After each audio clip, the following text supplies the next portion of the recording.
Butter 2-300 fact মনে করছে ভাই। আর আমার এটা সিদ্ধ 100% করা achievement, সারা মাস boss আমার এনে গর্ব লেগেছে। ঘি না বাটার? 100% achievement করছে। বাটার কি একই? বাটার বাটার আর ঘি একই না? বলতে তো পারতো যে না, বাটার দিয়ে আলাদা। তারপরে একটু বিট লবণ দেবে। চাট মশলা ও, চাট মশলা, এটা বিট লবণ, এটা বিট লবণ। ও, ঠিক আছে। এটা মরিচ, আমরা রান্না করে খাওয়া মজা।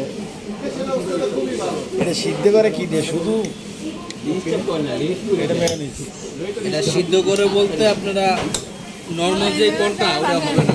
নর্মাল কোনো এই যে আসল কোনটা আছে, মূল কথা হলো এই কর্নটা আমাদের দেশি করেই না, এটা সৌদি আরবে। এটা ইন্ডিয়ান থেকে আসে। তাই? আছে আপনাদের এখানে আছে? হ্যাঁ, প্রয়োজন আছে। এটা আপনার কেজি পরে 680 টাকা। আমি অল্প নিয়ে যাই, হাফ কেজি কিনে নিয়ে যাই।